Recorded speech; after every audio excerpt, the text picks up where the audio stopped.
Aqui é o Og Ibrahim e este é o MS Cast, o podcast do MS Conecta para você salvar na sua playlist.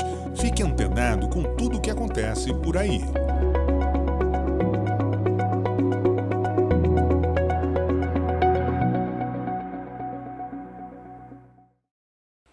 De volta com o nosso MS Cast, o podcast aqui do MS Conecta, nós vamos falar hoje sobre política, mas não só de política, também de vida pessoal, deste que é o deputado federal com o maior número de votos eleito aqui em Mato Grosso do Sul. Nosso bate-papo de hoje vai ser com Marcos Polon, deputado federal pelo PL, que promete aí uma forte oposição ao governo que vem pela frente. Este podcast é um oferecimento de Todeskine, a marca do coração da sua casa. HVM, elevando os padrões.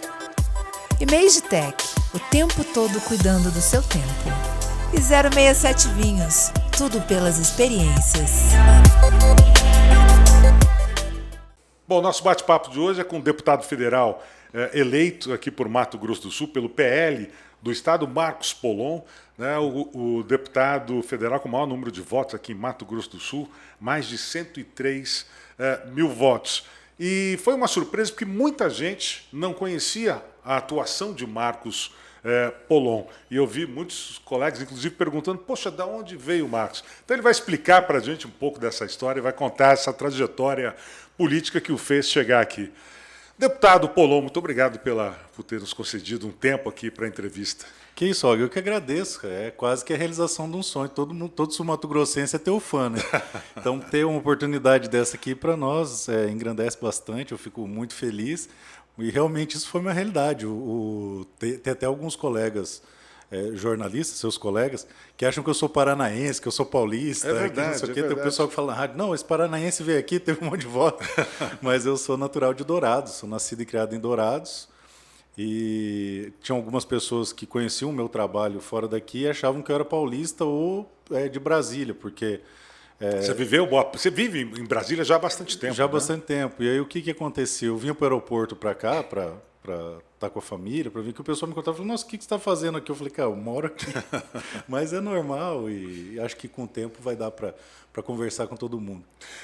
Polon, você é formado em Direito, né? Sim. É advogado. Como é que começou, digamos assim, essa tua militância na vida política? Quando que veio isso? Cara, eu acredito que desde de sempre, porque isso é algo meio estranho, mas você nasce com isso. Então, desde os primeiros anos de escola, você acaba se destacando, organizando Sim. uma outra coisa, organizando ações sociais, ou na igreja. Minha mãe tinha um projeto em Dourados que plantava árvores frutíferas nas aldeias, então a gente plantou alguns milhares de árvores todo final de semana.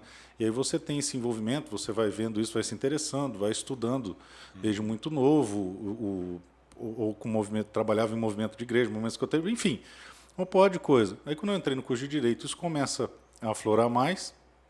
Você vai se entender um pouco mais as entranhas da legislação. Exatamente, começa a entender como é que funciona. Meu pai sempre se envolveu muito com política de OAB, meu pai é advogado também. Então a política de OAB é apaixonante, é bem intensa. É bem intensa, se é que dá para a gente falar desse jeito. E 2005 se notabilizou para mim por conta da votação do referendo do Estatuto de Desarmamento. Na época eu já era advogado. Sim. Desde 2003, me formei em 2003, eu já trabalho na advocacia voltada exclusivamente para o agronegócio. E aquela discussão me chamou muito a atenção, porque no fundo da discussão você via que não era sobre armas aquilo ali, é sobre liberdades civis, liberdades individuais. Então, muito mais que paixão por armas, eu tenho paixão por liberdade. Sim, para que as pessoas possam crescer de forma livre e plena, né? Num Estado que não seja totalitário. E aí eu fui fazendo essa militância nesse segmento, estudando cada vez mais, até que lá por meados de 2016, 2017, eu não lembro certinho quando que foi, refletindo sobre isso, falei, bom, se essa discussão não for levada para dentro da OAB e trabalhada dentro da OAB, isso nunca vai andar, porque por mais que isso passe no Legislativo, se a OAB for um grande opositor, vai dificultar muito, principalmente por conta da legitimidade de entrar com algumas ações. Uhum. Aí eu apoiei o Mansur, o presidente da OAB, figurei na chapa como conselheiro estadual e daí nós criamos a Comissão de Estudos para o Porte de Arma. tratando também da necessidade de isonomia, porque juiz e promotor tem porte, advogado não tem. Então, se os três têm o mesmo grau de importância no cenário, por que dois têm e não fazem parte da segurança pública e um não tem? Sim. E essa discussão o Mansur acolheu bem, criou a comissão aqui, depois a gente ajudou a criar elas em praticamente todos os estados do Brasil para debater o tema, porque a OAB, por ser a casa da democracia, ela é muito receptiva ao debate. Aí, depois desse período, quando veio a reeleição do Mansur, eu já não figurei mais no grupo político de OAB, né? E quando você é conselheiro estadual, você tem que tomar muito cuidado com o que você se manifesta nas redes sociais, porque tem toda uma repercussão. Você tem que ter uma limitação do que você diz. Você tem que se comportar conforme a responsabilidade que lhe é atribuída. Isso aí é básico. E aí, até o pessoal está reclamando que eu mudei muito o meu jeito de me comunicar na internet. Mas agora eu tenho uma responsabilidade que antes eu não tinha. Então eu sou obrigado, e isso minha mãe me ensinou muito cedo, que é você ser coerente com aquela posição que você ocupa, você poder atuar de forma responsável. Claro. Se você acaba servindo de exemplo, né? Exatamente. Muita gente, se você teve o privilégio de poder trabalhar, fazer um trabalho social dessa envergadura, o mínimo que se espera é que você se comporte adequadamente. Aí, quando eu deixei de ser conselheiro, eu tive mais liberdade. Então, criei um canal do YouTube para tratar especificamente desse tema, que é um tema que, para mim, é apaixonante. Da questão de armas. Legislação de controle de armas, que pouquíssimas pessoas compreendem no Brasil, algo extremamente específico, muita lei, muito decreto, muito detalhe, muita minúcia, muito conceito. E comecei a expor isso aí, gradativamente no YouTube, como eu já tinha grupos de WhatsApp no Brasil inteiro, isso aí começou a se ramificar, criar corpo. Eu participo de manifestações políticas desde 2007, 6, 7. Eu lembro que a gente fazia manifestação contra a esquerda na Praça do Rádio. Era eu, minha esposa e mais 3 pessoas, 4 pessoas. Essas pessoas estão até hoje fazendo a mesma coisa. Se você vê a dimensão que isso tomou hoje... Verdade. Quando começaram as do impeachment, teve um momento que a gente viu Afonso Pena abarrotado. Acho que a gente conseguiu quase 100 mil pessoas ali. Eu me lembro disso. Eu não estava aqui, mas eu acompanhei de fora. Foi um troço assustador. E para quem começou com 2, 3 pessoas ali, foi realmente avassalador. Aí, em 2014, eu tive o privilégio de conhecer o então presidente Jair Messias Bolsonaro, conhecer o Eduardo Bolsonaro lá, porque eu já tinha uma simpatia pelas pautas, né? A gente tem uma identidade de pauta. E o Eduardo é muito gente boa, muito receptivo, a gente acabou tornando... Vocês desenvolveram uma amizade pessoal, ele inclusive ele participou da sua campanha, né? Sim, de uma certa forma. Ele participou de tudo, depois eu vou te contar. Eu não seria candidato, mas vou contar como é que foi. E aí, em 2015, eu fundei o primeiro Instituto Conservador formalmente criado no Brasil. A gente atuou quando foi aprovado a Escola Sem Partido aqui em Campo Grande, foi a primeira capital que passou, aí o prefeito vetou, a gente tentou derrubar o veto, e várias outras questões desse viés político. E nisso começou a crescer o ProArmas, a ideia do ProArmas foi crescendo, né? A gente muito espelhado no que é a NRA, né? A NRA, que é a maior instituição americana que cuida dessa pauta, né? Sim. E em 2018 o presidente vence, 2019 a gente naquela expectativa de que os decretos viriam, o decreto veio, mas infelizmente foi derrubado muito rápido no Senado. Não houve um cuidado na articulação, não houve um zelo, uma conversa prévia, enfim, não houve um monte de coisa. Foi derrubado no Faltava Senado. apoio também ao presidente no Congresso Nacional naquela bastante, época, né? principalmente no Senado. E aí, eu já com muita gente junto, falei, gente, só nos resta uma coisa, vamos formalizar uma associação para ter personalidade jurídica e quem vai fazer essa articulação seremos nós. Vamos nos organizar para dar esse suporte. E aí criamos, eu criei uma plataforma de cursos, onde eu vendo cursos dessa matéria. Então, a pessoa que quer aprender como é que pede porte, porque eu sou professor de processo, desde final de 2003 eu já comecei a ser orientador, lecionar processo civil. Então, quando você entende o processo administrativo das normas de acesso às armas, ou de compra, essas coisas, você consegue entender uma lógica que normalmente uma pessoa que não é do meio não consegue ver. Né? E a gente criou uma metodologia que tem tido bastante êxito, a taxa de sucesso é razoável dentro da realidade brasileira, e comecei a me dedicar cada vez mais para isso. O escritório já andava sozinho, já não demandava tanto tempo, eu fui concentrando o tempo nisso, na formação do ProArmas. Desde então, todos os decretos que vieram depois eu participei, ajudei na redação, me notabilizei dentro das pessoas do meio como alguém que realmente conhece a estrutura da legislação, e a gente pôde tecer várias contribuições a respeito do tema. E aí, o mais interessante é o seguinte: quando ela foi para o Senado para ser derrubada, nós conseguimos articular a paralisação do PDL, que derrubaria mais uma vez. E foi muito interessante, porque foi justamente da forma que eu imaginava. Pensar, se eu tiver núcleos em todos os estados do Brasil, quando acontecer, sempre vai ter um CAC que conhece algum senador, algum deputado. Então a gente ia com esse pessoal para Brasília e articulamos a manutenção dos decretos. Os decretos foram mantidos, mas acabou sendo suspenso em parte pelo STF. Aí a gente conseguiu articular um pedido de vista e depois outro pedido de vista e dar essa sobrevida, que é justamente o intuito que a gente precisava trabalhar. Polon, lá em 2005, quando surgiu o referendo, você concorda que esse referendo foi um grande engodo para a população, do ponto de vista em que criaram-se algumas as questões, as perguntas, né, sobre ser a favor ou contra, quer dizer, colocaram dúvida na cabeça das pessoas e muitas acabaram respondendo, quer dizer, mesmo defendendo talvez o uso de armas, acabaram respondendo contra. Foi realmente isso? E por isso nós tivemos o desarmamento naquela época? Na verdade, teve uma pegadinha na pergunta, né? Quem era a favor tinha que votar não. Exatamente. Essa foi a pegadinha. Só que o que aconteceu? Toda a estrutura de mídia ela estava a favor do sim, que era a proibição total de armas no Brasil. Inclusive, lembrando, nós tínhamos o governo do PT na época. Né? E aí o pessoal sem estrutura, com vídeos amadores, até tem alguns vídeos que uma repórter daqui que faz, eu esqueci o nome dela, uma loira bem conceituada. A Carmen Sestari, que participou da campanha. Isso, exatamente. Eu acho ela também fantástica. E aí, sem muito recurso, a gente conseguiu vencer. Foi a maior votação da história em prol de alguma coisa no Brasil. Até então, nenhum presidente conseguiu aquela margem de votos. Nós fizemos quase 64% dos votos válidos contra o desarmamento. Sim. Qual que foi o problema? Ato contínuo a essa votação, os mentores do desarmamento se reuniram em Brasília, e eu tenho amigos que participaram dessa reunião, que não deveriam estar lá, mas como ficaram sabendo, foram, onde os mentores falaram: olha, nós perdemos, mas não está nada perdido, nós vamos implementar o desarmamento do mesmo jeito. Foi o que aconteceu. Então você tem uma consulta popular, o povo, de forma soberana, manifesta a sua vontade, e aí os governantes simplesmente ignoram e aumentam e enrijecem o controle e praticamente impossibilitam o acesso.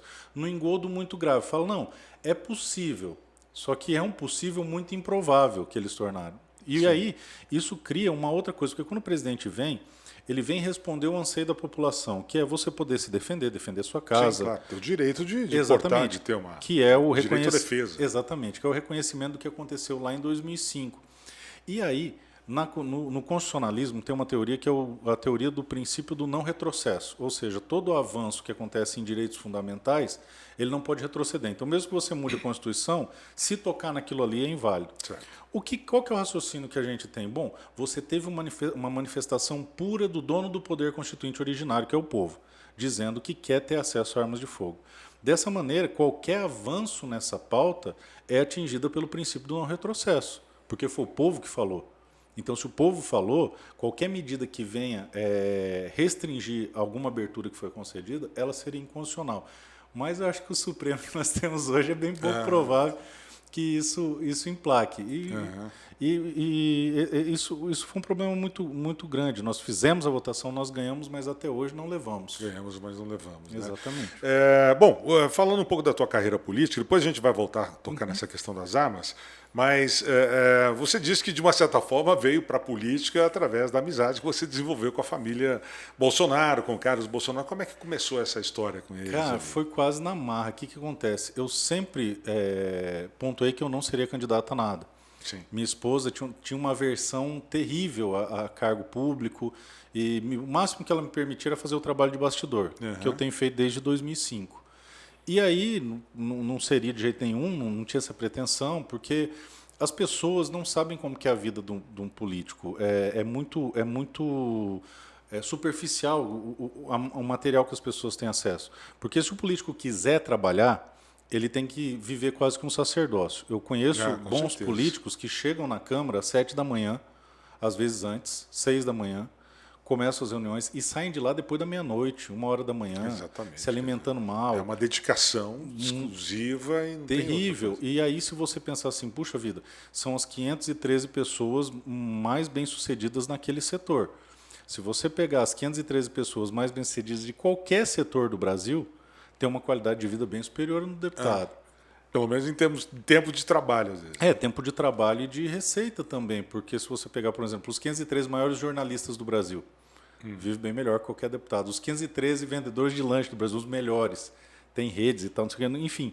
Então é praticamente um sacerdócio. Quem quer trabalhar, quem quer viver a vida reta, quem quer fazer do jeito que tem que ser feito, tem que saber que aquilo vai expor sua família, vai te consumir, com certeza. vai te dar um desgaste absoluto, porque é muito, muito, muito trabalho, é muito processo acontecendo, é muito projeto de lei acontecendo, e para você poder estar atento a tudo que acontece, para poder pelo menos tentar impedir que coisas ruins aconteçam, é extremamente extenuante. E aí, minha mulher tinha por certo que jamais eu faria isso. E eu, por ser católico, eu acredito que a partir do momento que você casa, você se torna uma só carne e um só corpo. Aqui também é um sacerdócio, o casamento, né? Exatamente. Dedicação ali 24 horas. E aí não faz sentido um só corpo ter um pé em cada canoa. Ou os dois estão imbuídos no mesmo propósito, ou então não adianta nem começar. E assim foram todos os projetos que eu tive na minha vida. Sempre quando eu adotei um projeto, eu tinha anuência da minha esposa, dos meus filhos, da família toda. E não seria candidato de modo algum, até que um projeto de lei encaminhado pelo Bolsonaro para a Câmara, que passou na Câmara, foi ao Senado, alterado na Câmara, foi ao Senado, e eu trabalhei na articulação da votação desse PL. E eu não consegui pautar uma vez na CCJ do Senado, eu pautei 5 vezes seguidas. Olha só. E quem entende de política sabe que isso não é bolinho. Não é comum. Não é comum. Ainda mais o projeto mais polêmico do governo, e já naquela turbulência com o Pacheco e essa dificuldade toda, a gente conseguiu pautar 5 vezes seguida esse PL, sendo que da primeira para a segunda vez que foi pautado, teve uma realização de audiência pública. O relacionado às armas, não? Sim, é o 3723 que trata justamente da reforma do que eles chamam de Estatuto de Desarmamento, que o nome técnico correto é Lei de Controle de Armas. Sim. Né? Estatuto de Desarmamento é o apelido carinhoso que algum desarmamentista colocou. Exatamente. E aí, o que acontece? E falam que tem o espírito da lei, mas não existe nada disso. Na terceira sessão do Senado, quando ele foi pautado, a senadora Elisiane Gama teve um rompante, de um surto de raiva, porque toda vez que alguém do Viva Rio, do Sou da Paz, do Instituto Igarapé tentava jogar uma casca de banana, falava, essa lei do Bolsonaro é um absurdo porque libera fuzis. Aí eu falava, não libera porque não existe porte de fuzil no Brasil. Não, mas tem metralhador. Eu falei, não tem porque metralhador é proibido. Ah, tem tal coisa. Não tem. Ah, onde é que está? Eu falei, está no artigo tal, inciso tal, linha tal. Por quê? Porque fui eu que participei do texto. Tanto eu ajudei o relator do Senado a fazer as alterações que ele achava cabíveis, mas os decretos que eles vinham criticando eu conhecia de cor, e o texto dessa lei também. E por conta disso a Elisiane Gama começou a ter um surto lá e gritar que tem um lobista dentro dessa casa, é o lobista da indústria de armas. Só que a indústria de armas me detesta, porque a indústria de armas ela se alimenta aqui no Brasil do monopólio. Só vender aqui e não entrar nada aqui.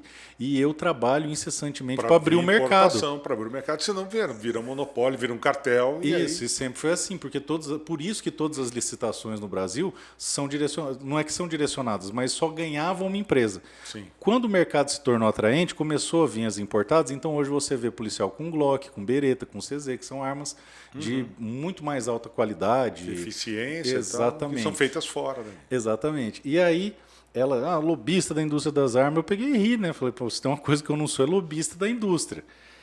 Aí, o traficante de armas e não sei o quê, e me expulsaram da sessão do Senado. E beleza. É verdade, eu fiquei sabendo essa história. Você foi expulso da sessão. Eu fui para casa fazer o quê, né? E eu sempre sou muito tranquilo.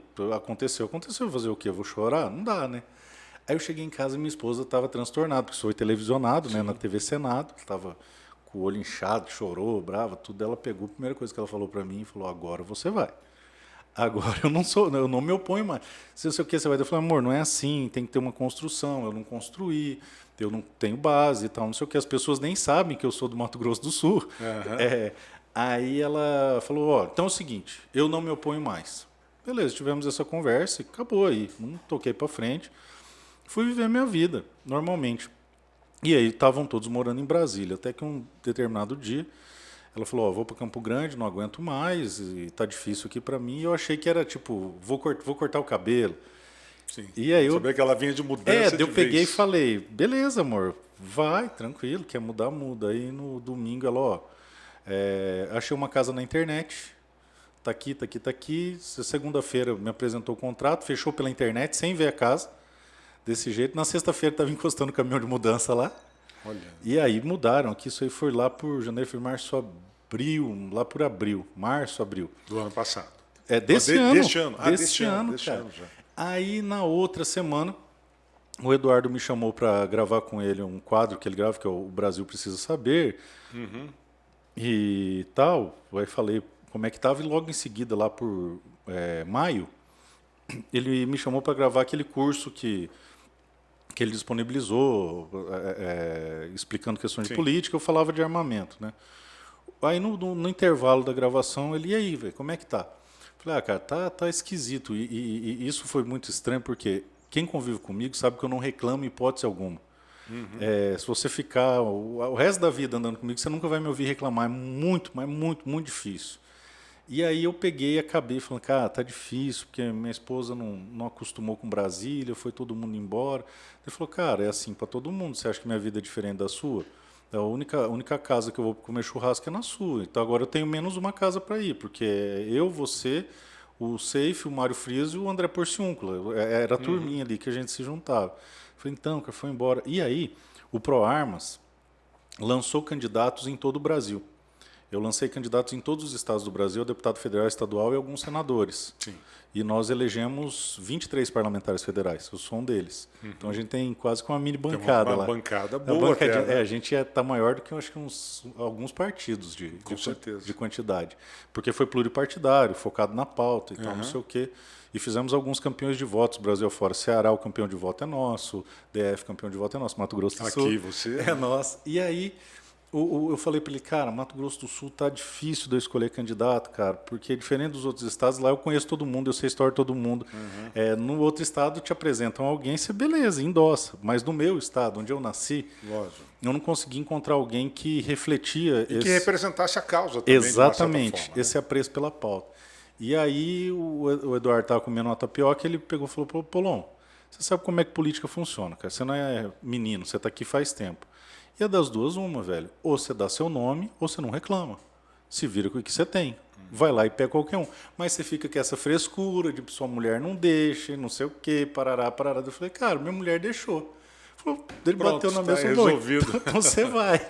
Vai lá e tal, não sei o quê. Aí foi todo um Você já estava afiliado ao PL nessa época? Não? Então, eu me filiei no PL por causa do Enéas. Em 2005, mais ou menos. E nunca mexi. Ficou lá. Fez a filiação? E fiz. Mas estava válida ainda? Estava válida. Nunca mexi, nunca saí, nunca fiz nada, nunca participei de nenhuma reunião. Só fiz a filiação, na época foi porque eu gostava do Enéas.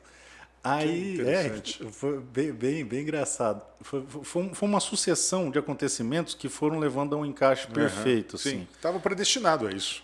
Pois é, eu acredito muito em Deus. Então, por isso que eu não fico bravo, cara. Quando acontece alguma coisa ruim, tipo, furo um pneu, perco um voo. Era para acontecer.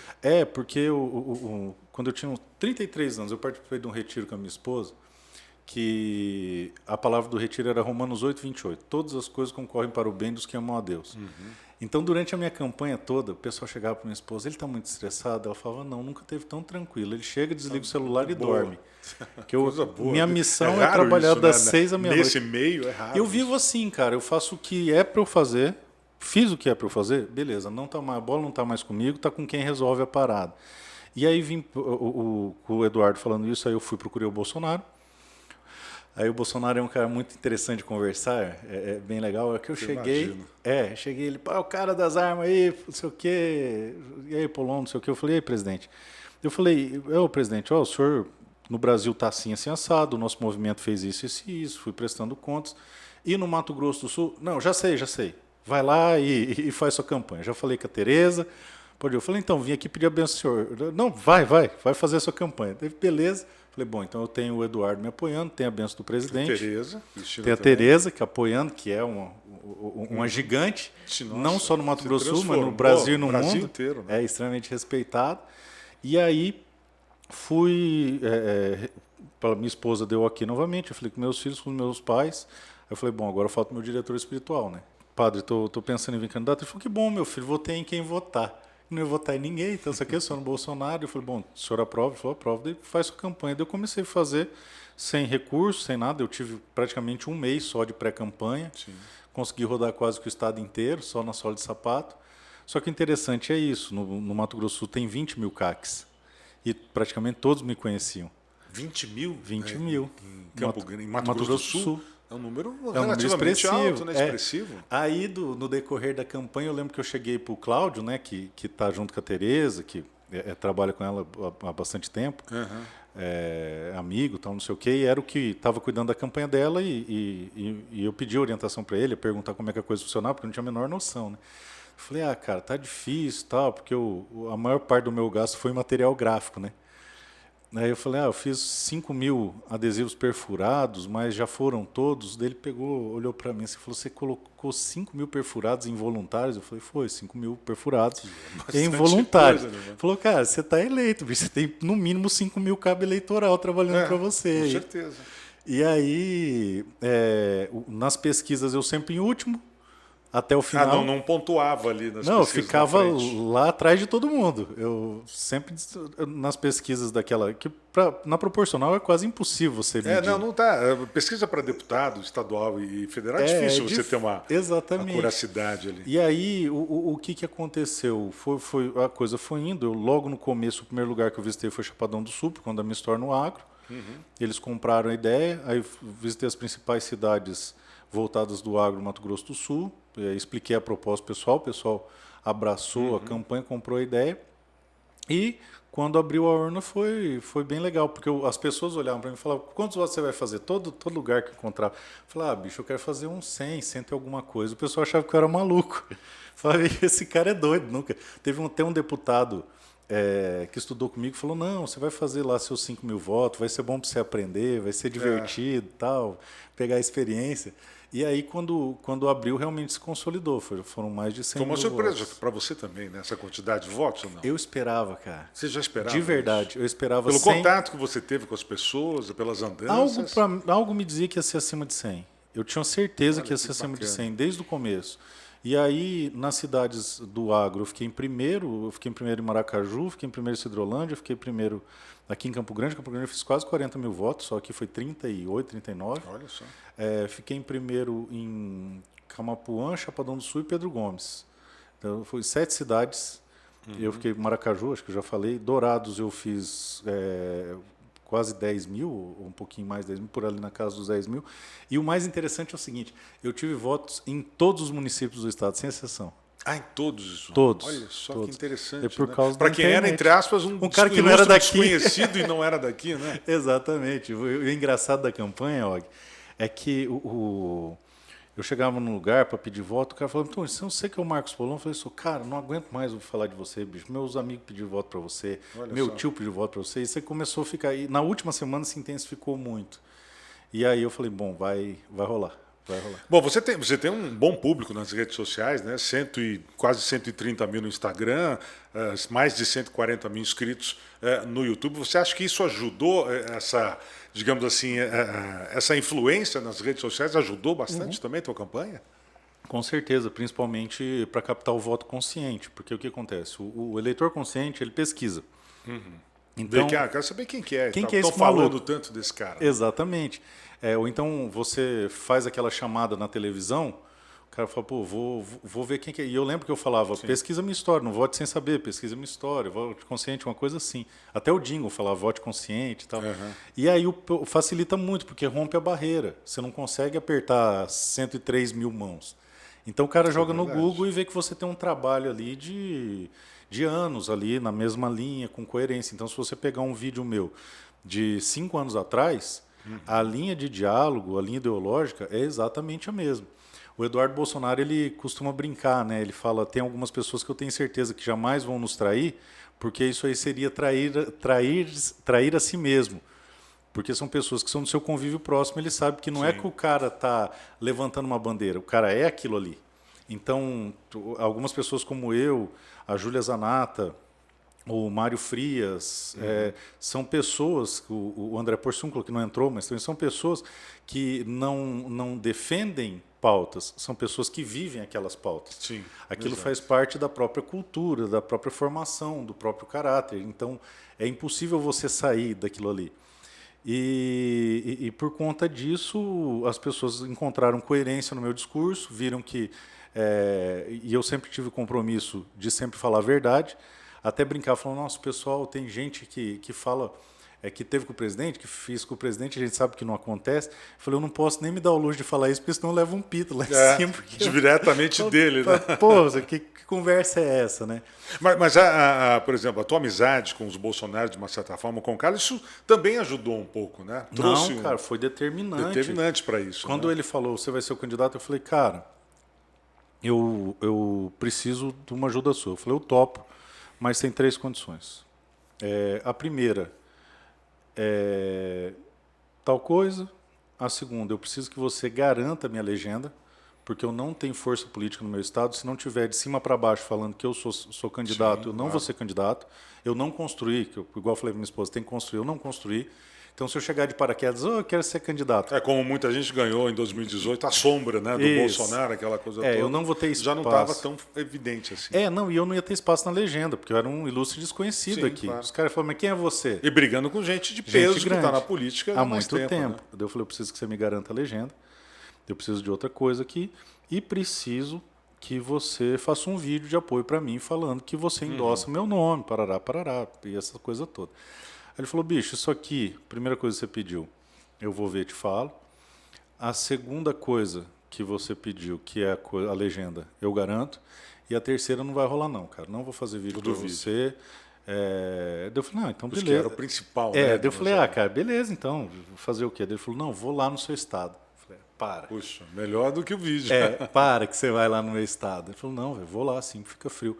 E a pré-campanha foi rolando, eu peguei e falei com ele, falei, velho, você vai vir? Ele falou, porra, bicho, tá foda ficar um dia inteiro no Mato Grosso do Sul, é fora de mão e tal, não sei o quê. Daí eu falei, não, relaxa, faz o vídeo, já tá de boa. Ele falou, não vou um dia, eu vou 3. Ele ficou 3 dias seguidos. Ficou 3 dias aqui direto. Eu fui o único candidato do Brasil que ele ficou 3 dias seguidos no estado. Olha que interessante. Em função da amizade que vocês tinham. A gente caça junto. Isso. Agora nós estamos combinando para ele vir caçar javali aqui no Mato Grosso do Sul, para a gente poder levar ele pescar no Pantanal para conhecer, conhecer o nosso pessoal do agro, de Chapadão, São Gabriel, conforme a coisa for desenrolando, tendo tempo.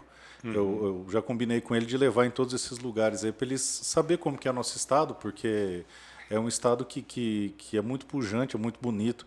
É o pôr do sol mais bonito do mundo, no Mato Grosso do Sul. Eu também acho. Todo lugar que eu moro, eu tiro fotos e vou fazendo uma coleção. O pôr do sol mais bonito. O pôr do sol daqui, que realmente e tem que ter sensibilidade para ver isso, cara. Não é todo mundo que consegue pegar. Verdade. Ô, Paulo, agora a gente está vendo aí um novo governo que, pelo menos hoje, que nós estamos gravando, dia 16 de dezembro, a gente não sabe ainda o que está por vir, o que pode acontecer. Não sabemos se esse governo assume, se não assume e tal, mas a gente já tem visto que dentro das propostas do próximo governo está aí um revogaço que vai mexer com certeza na questão, né, do uso de armas, do porte e tal, da posse. Você está dentro de um partido que tem as maiores bancadas, tem a maior bancada eleita agora. Como é que deve ser a sua atuação lá no Congresso contra ou na oposição ao governo que, né, possivelmente pode assumir? Bom, o que aconteceu? Logo depois do segundo turno, o pessoal até ficou chateado comigo porque eu desapareci. O que eu fui fazer? Eu fui pedir orientação. Para quem? Para o presidente. Então, na primeira semana já eu me reuni com o presidente. E aquela história, eu posso falar porque se eu falar alguma coisa fora da linha, eu levo um cascudo lá em Brasília. Sim.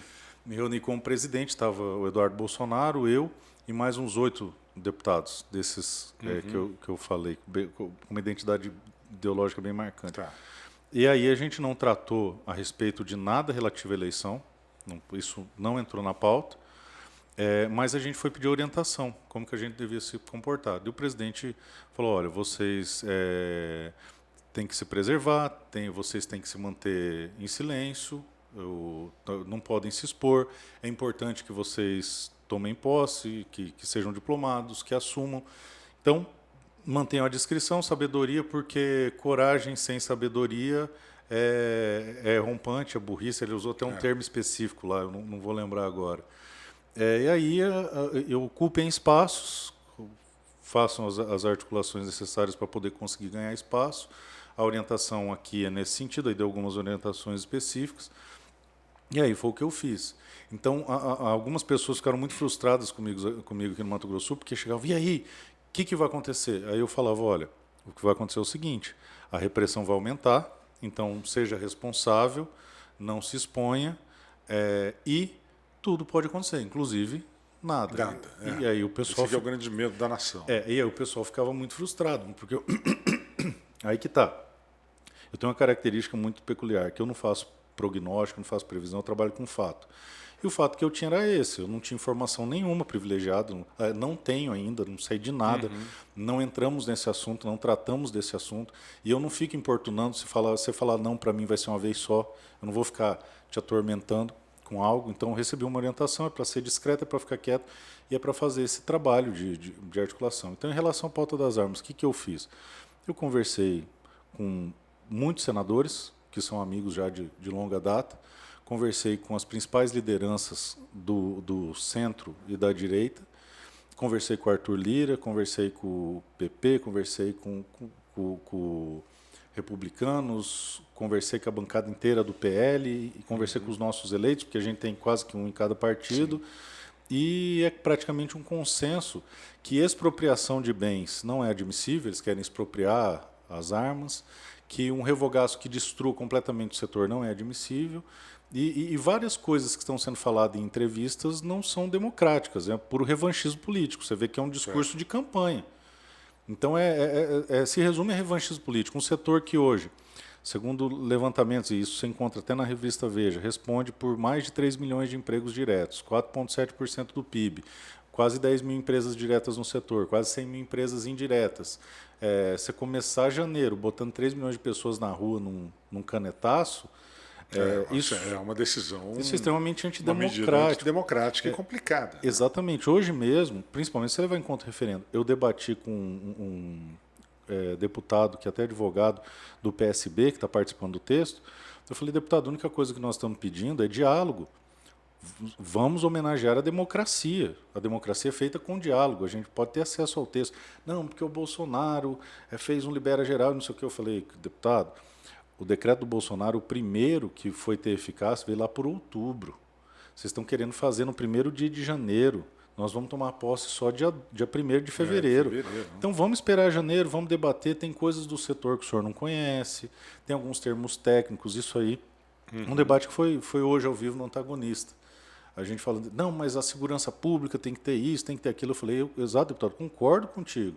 Só que uma coisa é segurança pública, outra coisa é o esporte do tiro, outra coisa é o manejo de javali, outra coisa é a pessoa que tem uma arma em casa. O cidadão que adquire arma, ele não quer combater o crime. Da mesma forma como você compra uma jaqueta, você não quer combater o inverno, você quer se proteger do frio. Sim, então, o cidadão que tem uma arma, ele não quer combater o crime, ele quer se proteger. E fazer esse paralelo é a mesma coisa. E aí ele repetiu várias vezes, mas distribuir arma não é solução para o crime organizado. Eu falei, deputado, não existe conexão, o senhor está partindo de uma premissa falsa. Eu concordo com você. Não foi feito uma flexibilização na legislação de armas para combater o crime. Foi feita para que as pessoas possam ter acesso. São coisas diferentes. Mas o senhor acha que esse decreto Bolsonaro ele foi realmente muito liberal? Não. Além da conta? Não? A burocracia, o que acontece? As notícias que tratam dos decretos, elas fantasiam muito. A burocracia para você ter acesso à arma no Brasil é quase infinita. Não, além do que o preço de você ter, poder ter uma licença, uma própria arma, uma das maneiras de controle é você sobretaxar. Então, hoje, para cada arma que você compra, 70% é tributo. E a sobretaxação é uma das formas. Por exemplo, tem uma arma que é vendida nos Estados Unidos a $100, a mesma arma aqui no Brasil custa R$5.000. Pelo câmbio, seria 500 e poucos dólares. Essa arma produzida no Brasil. Então, é algo completamente surreal. Então criou-se todo um folclore que havia porte de fuzil. Eles falam muito, você vai reparar nas matérias, calibre, grosso calibre. Grosso calibre é a 30 milímetros e a 50 BMG, que é aquela do tamanho desse copo aqui, que é antimaterial. É para tirar. Aquilo é grosso calibre. Isso é proibido, até para o CAC. Ninguém tem acesso a isso aí no Brasil, só o crime organizado. Então, o que me chama a atenção é que todo o esforço da transição, do Flávio Dino, dessa turma toda, é para tirar a arma de um cara como eu, que tem residência fixa, ocupação lícita, passou no exame psicológico de uma psicóloga credenciada na Polícia Federal, fez um exame prático de tiro, provou que não tem sequer um BO contra si, porque se você tiver, você já não pode. Eu não estou falando nem de processo criminal, só um BO. Se, por exemplo, eu falar que você me xingou e abrir um inquérito contra você por injúria... Se constar, isso já não pode... Já não pode mais. Tanto que o Nicolas... É extremamente rigoroso. Extremamente rigoroso e moroso. Um processo para você fazer o registro no Exército dura de 6 meses a 1 ano. Para fazer o CR. Aí tá, você vai e consegue o seu CR. Aí você fala, bom, então agora eu posso comprar arma. É claro que não, você está pensando que você está no Texas, você vai pegar... Não é assim entrar numa loja, escolher Exatamente. E levar. Aí você vai entrar com outro processo administrativo para pedir uma autorização para comprar a arma. Aí lá você tem que discriminar qual é a loja, qual é a arma, qual que é o modelo, qual que é tudo. Aí são mais de 3 a 6 meses para dizer se você pode ou não comprar. Aí ele autoriza você comprar. Beleza. Aí você acha que você pode comprar? Não, não pode ainda. Você tem que ir na loja que você fez aquilo ali, fazer um pré-contrato, pagar, sair de lá só com a nota fiscal. Aí você vai de novo no Exército, faz outro processo administrativo para fazer o CR, que é o Certificado de Registro da Arma, o CRAF, que chama. Aí é outro processo administrativo, isso aí de 2 a 6 meses. Se você somar tudo, dá mais de 2 anos. Aí você fala, bom, então agora eu posso pegar arma. Não, você tem que fazer outro processo administrativo para pegar a guia de trânsito, para poder andar com essa arma da sua casa para o clube. Para o clube, porque não pode portar normalmente, é só nesse nenhum. trajeto. Então. De jeito nenhum. E se for pego fora do trajeto, ainda perde. Pode dar um problema se houver desvio de finalidade, como aconteceu no Brasil afora. Então você vê que são inúmeros processos administrativos que podem fazer um negócio levar 2 anos ou mais de 2 anos. Por exemplo, eu comprei um equipamento em janeiro, chegou para mim semana passada. Olha só, cara, quase 1 ano. Quase 1 ano. Tem algumas pistolas que eu comprei que foram mais de 2 anos de procedimento. Se você importar, então, isso aí some no tempo. Agora existe uma proposta também do novo governo de passar o controle do Exército para a Polícia Federal. Muda alguma coisa? Muda bastante, porque a Polícia Federal ela tem uma... Como que eu vou dizer? Um direcionamento bem mais desarmamentista que o EB. O EB é positivista. Sim. Se falar que é e acabou. A Polícia Federal, ela usa de uma discricionariedade para dificultar. Então, eu andei o Brasil todo. Para criar o ProArmas, eu fui pessoalmente em todos os estados do Brasil. Conheço o Brasil inteiro. Isso não é no sentido figurado. Eu fui mesmo, em todos os estados. E tive reunido com praticamente todos os superintendentes da Polícia Federal do Brasil.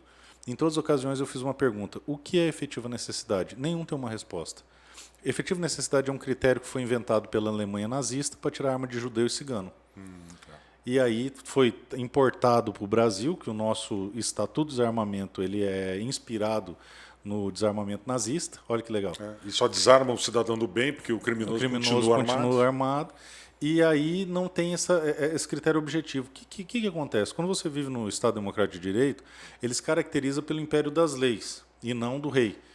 Para isso, você tem que ter leis claras que vão falar o seguinte, bom, você vai ter que fazer um exame, você vai ter que fazer um curso, você vai ter que fazer isso, igual ao CNH, certo?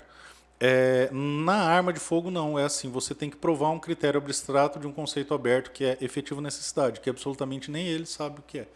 Então, esse é o problema. Porém, não é o decreto que diz que é o Exército que cuida de CAC, está expresso na lei. Está no artigo 9º e no artigo 12 do Estatuto de Desarmamento, expressamente que o tiro esportivo é cuidado pelo Exército. Então não é simplesmente assim, se bem que hoje em dia a coisa está tão esquisita que a gente não tem como saber se amanhã ele não vai fazer uma medida provisória mudando isso. Então... Agora, o senhor assumiu no dia 1º de fevereiro, né? Qual deve ser a sua primeira missão ali dentro do Congresso? Bom, eu acho que a primeira missão de todo bolsonarista eleito daqui até o final do mandato é não ser preso.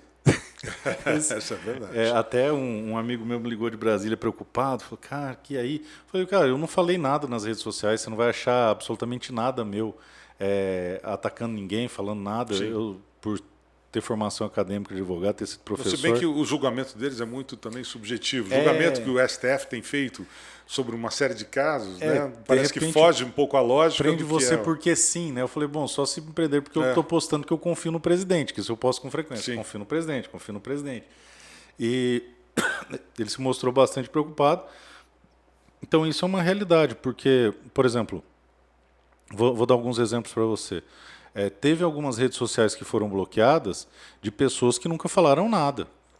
Um deputado eleito que nunca atacou ninguém, nunca falou nada, nem tocou no assunto de eleição. Ou por simplesmente terem participado de uma conversa de WhatsApp que também não dizia absolutamente nada. Sabe aquela dos empresários? Sim, eu estava naquele grupo, cara. E realmente não tinha nada. Não, eu participava daquele grupo e eu só não rodei naquela ali porque eu não falo em grupo de WhatsApp, porque eu acabo não vendo. Sim. Mas um daqueles empresários elogiou meu trabalho, eu fui publicado numa revista que eu deveria estar no inquérito porque tinha um cara me elogiando ali dentro do grupo. Elogiou. Olha que absurdo, né? Que ponto a gente chegou de censura, de uma certa forma. Assim. E o mais absurdo, Og, é que é o seguinte, é tudo em nome da democracia. Então estão matando a democracia para salvar a democracia. Que democracia vai ser salva? Não, na democracia que eles... Né? Eles definiram então, na opinião deles. Esse ano a gente viveu não só um processo eleitoral, mas antes disso a gente está experimentando a transição para um novo regime. Sim. Hoje a gente vive um regime, não é um governo, não é uma democracia, é um regime. Esse regime está caminhando a passos largos para uma ditadura, ao ponto que você pode ser preso por crime de opinião, e não existe crime de opinião no Brasil. Tá? Um parlamentar que tem na sua função precípua, que a função principal do parlamentar é parlar, é falar, e aí você vai ser preso por estar fazendo aquilo que você tem imunidade para fazer. Então é muito assustadora a situação que está agora, e criam-se critérios abstratos para poder dizer que você é criminoso. Vou te dar um exemplo. O inquérito das fake news. Se você perguntar para qualquer pessoa que você conhece, cada um vai dar um conceito de fake news. Sim, não, óbvio. É aberto. Então, fake news, beleza, então tá. Então vamos definir fake news. Não se definiu. A definição é muito subjetiva, né? Porque vai do ponto de vista mais do reclamado do que do reclamante. E aí você vê, ele concentra a função de vítima, Ministério Público, que é o detentor do direito da ação penal, investigador, juiz, e aí o juiz que faz a condução do inquérito e também o juiz que julga, pune com ações cautelares. Tipo, nós tivemos um deputado federal preso por quase um ano numa prisão cautelar, que não faz o menor sentido, porque não tinha crime para imputar para ele. Aí depois acharam um lá de injúria e calúnia, qualquer coisa do gênero, que é quando você xinga alguém. Sim. E o mais interessante é o seguinte, eu advogo para boa parte dessas pessoas que estão envolvidas nesse inquérito, o meu sócio que trabalha nisso aí. Nós estamos há mais de 2 anos sem ter acesso aos autos. Então, o advogado ele tem a prerrogativa das fake news. O que a gente chama de inquérito do fim do mundo. O advogado ele tem a prerrogativa de ter acesso aos autos. E não consegue. Não consegue. A gente não sabe nem do que as pessoas estão sendo acusadas. Mandatos foram cumpridos sem a pessoa saber por que estava acontecendo, do que ela estava sendo acusada. Então, o momento é muito sombrio, é assustador. Há rumores de que todos os candidatos bolsonaristas vão ser presos antes da diplomação. Olha que loucura. Então talvez isso. você me entreviste na cadeia semana que vem. Que loucura isso. Simplesmente pelo fato de apoiar o Bolsonaro. Então as pessoas que me conhecem em Brasília sabem que eu não sou uma pessoa radical, que eu converso com todo mundo, que eu sou educado com todo mundo, que eu sou ponderado com todo mundo. Mas isso não é o suficiente. Só o fato de você confiar no presidente, você já está na berlinda. Deputado, o senhor acha que o presidente Bolsonaro, por exemplo, se, digamos assim, não der em nada toda essa manifestação, todo esse tempo que essas pessoas estão na frente dos quartéis e tal, o governo eleito assuma ano que vem, o senhor acha que a população que está aí nessa briga pode deixar de vê-lo como um grande herói nacional e passar a vê-lo com outros olhos mais negativos ou como quem deu as costas a tudo isso? Cara, eu não, para ser bem sincero, eu não sei responder essa pergunta, por uma razão muito simples. Nunca mais vai ser a mesma coisa. Nós nunca tivemos na história do país uma rejeição tão grande após uma eleição. Sempre depois da eleição tem um clima de lua de mel. Não teve. Sim, nunca mais vai ser a mesma coisa. A gente vê pelo contrário, né? Nunca mais vai ser a mesma coisa. A gente nunca viu uma população tão contra um presidente eleito. Ou isso causa estranheza no mínimo. Agora. Causa no mínimo estranheza, porque, se ele teve tanto voto assim, eu não estou dizendo que sim nem que não, mas se ele fez tanto, cadê esse pessoal que não aparece? E isso impõe. O outro fato, a própria Constituição fala que a eleição, além de ser limpa e tal, não sei o quê, ela tem que ser isonômica. Esse foi um tratamento que o processo não observou. O processo não foi igual. Eu não estou nem falando de urna, tá? Estou falando da condução do processo. Sim. Você viu decisões díspares e conduções díspares. No período da campanha, em relação Brasil a uma série de decisões. Então, é impossível voltar a ser a mesma coisa. É imperioso que o Brasil tenha eleições auditáveis, isso é o mínimo, que as pessoas possam materializar o exercício do sufrágio, isso é um princípio que já está na Constituição, então, teoricamente, essa estrutura, a ferramenta utilizada no Brasil, ela é inconstitucional de um texto que já existe, não precisa fazer. Então, isso vai causar mudanças profundas no Brasil. Como disse a você, eu confio no presidente. Então, eu não sei o que vai acontecer, nem como, nem porquê. Eu sei que o presidente vai tomar a melhor decisão para o Brasil. É a pessoa mais patriota que eu tive a oportunidade de conhecer na minha vida. Então, ele vai colocar o Brasil à frente de qualquer coisa. O que vai acontecer? Não faço a menor ideia. Mas o Brasil jamais vai ser o mesmo. As pessoas hoje sabem o nome de todos os ministros do STF. Eu lembro que em 94 nós sabíamos a escalação da seleção brasileira inteira. E não sabíamos quem eram os ministros. De nenhum. E hoje nós sabemos. Os ministros do Bolsonaro, a grande maioria se tornou senador. Os ministros do Lula e da Dilma, a grande maioria foi preso. Foram presos. A diferença é que do Bolsonaro nós sabíamos o nome de todos. Do Lula vai ser mais difícil porque nós vamos ter uns 100 ministérios, 200 ministros aí para poder... Vai ser difícil guardar todo mundo. Vai ser difícil guardar todo mundo. Mas a transformação ela é profunda, independente de qualquer coisa. O povo está começando a entender que não existe poder maior do que o povo. Se as pessoas soubessem o poder que tem, se o povo compreendesse, e não me entenda mal, tá? O povo não pediria para ser salvo, ele mesmo se salvaria. Sim, porque eu costumo dizer que o Salvador já nasceu, foi crucificado e ressuscitou. Esse é o único Salvador que a gente tem que empenhar a verdadeira confiança. No mais, nós teremos heróis. Na minha opinião, Bolsonaro é um herói da pátria, pelo que ele faz e ainda vai fazer por nós. Então, eu acredito que jamais vai ser a mesma coisa. Agora, como eu disse para você, hoje, até o final do mandato, não dá para saber o que vai acontecer, está tudo muito incerto.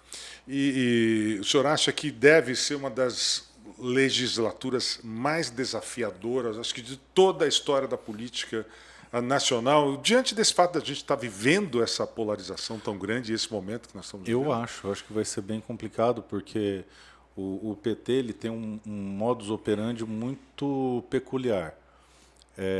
O que eu acho que pode acontecer são alguns cenários. O primeiro é a nossa oposição se tornar irrelevante ao ponto deles não se preocuparem conosco. Tipo, deixa esse pessoal fazendo barulho aí, porque já está tudo costurado e a coisa vai. Isso me assusta bastante, porque se você olhar como a PEC do rombo passou fácil... A gente já tem uma noção do que pode vir pela frente. É igual comer manteiga, não precisa nem mastigar. Comer pudim, não precisa nem mastigar. Passou aquela alteração da lei das estatais exclusivamente para admitir o Mercadante que é um dos caras do Dilma. Então nós não estamos no governo Lula, nós estamos no Dilma 3. Exatamente. Trazendo, é o que tem se falado. Tirando os esqueletos do armário e trazendo de volta para a cena do crime para poder fazer igual ou pior. Então, há uma preocupação minha pessoal de que a oposição se torne relevante e simplesmente eles não liguem para nós ali. O que eu estou me empenhando muito para que não aconteça. Estou estudando o regimento, eu já avisei a minha assessoria que se passar a votação que eu não souber o teor, a coisa vai ficar feia, porque eu vi que tem muito deputado, e eu já vi isso antes de entrar, que o cara vota sem saber o que está acontecendo e depois dá um AM lascado e porra, como é que ninguém me avisou? Deveria ter participado e tal. Não, mas o mais assustador é o seguinte...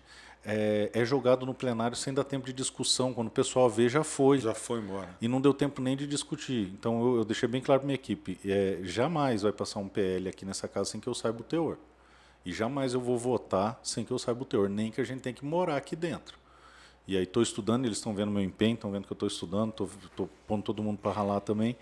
E isso é preponderante para mim. Esse é um cenário. Tentarem nos tornar ineptos, porque a coisa vai igual um rolo compressor. Exato, a gente sabe como é que funciona. Agora, se nós conseguirmos fazer uma oposição real, que realmente incomode, aí nós temos outro cenário. O primeiro cenário é que o PT vai tentar cooptar alguns players, como a gente sabe que eles fazem. Sim, com certeza já fizeram no passado. Exatamente, principalmente porque agora tudo se inclina para o fato de quem vai direcionar as emendas são o executivo. Então, qualquer deputado que queira ajudar o seu estado vai ter que pedir, levar o pires na mão com o executivo, e é aí onde ele faz o tal do presidencialismo de coalizão, que em resumo é comprar todo mundo. Né? Sem contar que essa bancada vai ter com certeza um forte apoio dentro do STF. Pô, então, aí a gente como a gente vê essa atuação. Exatamente, aí a gente chega na terceira hipótese, que a tempos. segunda é o pessoal se render por conta de emenda ou até outra coisa não tão republicana assim. Aí nós temos a terceira hipótese, que é tudo que aquilo que a gente conseguir segurar no Congresso, eles emplacarem com o STF. Exato. Aí nós temos a quarta hipótese, que para mim é a última, que é o seguinte: se eles não conseguirem nos tornar irrelevantes, se eles não conseguirem nos comprar, se eles não conseguirem costurar tudo no STF, só sobra uma opção, que é o que eles fizeram com o Celso Daniel. Então eu acredito que sair vivo desses próximos quatro anos e combatendo de forma aguerrida, forte, sem abrir mão dos seus princípios, sem abrir mão do seu patriotismo, sem poder enfraquecer aquilo tudo que você ama e acredita, vai ser uma vitória muito grande. Um desafio imenso. Só terminar os 4 anos, todo mundo vive saudável, sem ser preso. Acho que primeiro eles vão tentar Já vai ser uma prender, vitória. depois vão tentar eliminar. Já vai ser uma vitória, porque uma organização, e para mim o PT é o maior crime, a maior organização criminosa que tem no Brasil, que se junta desde a década de 90 com a Farc, com as principais ditaduras do mundo, através do Foro de São Paulo, eles não têm limite. Eles não têm limite. Como o Mensalão mostrou, como o Petrolão mostrou, como o caso Celso Daniel mostrou, como as declarações dos ditadores do mundo todo demonstraram. E aí você já vê que já tem o comprometimento do BNDES mandar agora 2 bi para a Argentina, mas não sei quantos bi para a Venezuela, mas não sei quantos bi. Então, se eu posso Vamos ver essa novela se repetir de novo. Se eu posso deixar um conselho para você que está assistindo, são 2. O primeiro, o real vai derreter, porque 200 bi de estouro de teto vai gerar uma inflação. Sim. Que esses R$600 daqui a 2 anos estão valendo menos que R$100. Tá? Esse o seu dinheiro vai derreter. E o segundo é o seguinte: acorda bem cedo e trabalha muito, porque agora você tem 6 países para sustentar além do teu, além de toda a estrutura de cargos que vai ser criada aí para acomodar todo mundo. Bom, deputado Sola, lhe resta desejar sorte, proteção e iluminação, porque realmente não vai ser, acho que, uma missão fácil esses próximos 4 anos, mas eu acho que, né, com a união de forças que acho que os deputados bem intencionados, como o senhor, que estão lá, talvez a gente consiga, no mínimo, pelo menos fazer alguma coisa de melhor ali. Impedir que o mal maior aconteça. Né? O grande fato é o seguinte: de 1000 soldados não teme a espada de quem vive à sombra da Imaculada. Então é rezar de manhã cedo e fazer o máximo possível. Torcer para que dê tudo certo. Isso. Obrigado. Esse foi um bate-papo com o deputado federal eleito por Mato Grosso do Sul, pelo PL, aqui, Marcos Polon. Né? Sucesso. Obrigado. E, se Deus quiser, nós estaremos de volta aqui num outro bate-papo, já contando sobre as coisas que aconteceram daqui até lá e o que estão para acontecer. Deputado, muito obrigado pela presença. Sempre às ordens. Eu que agradeço. E no que precisar, só me ligar. Muito obrigado. Forte abraço. Em breve a gente volta com mais um MS Cast para você.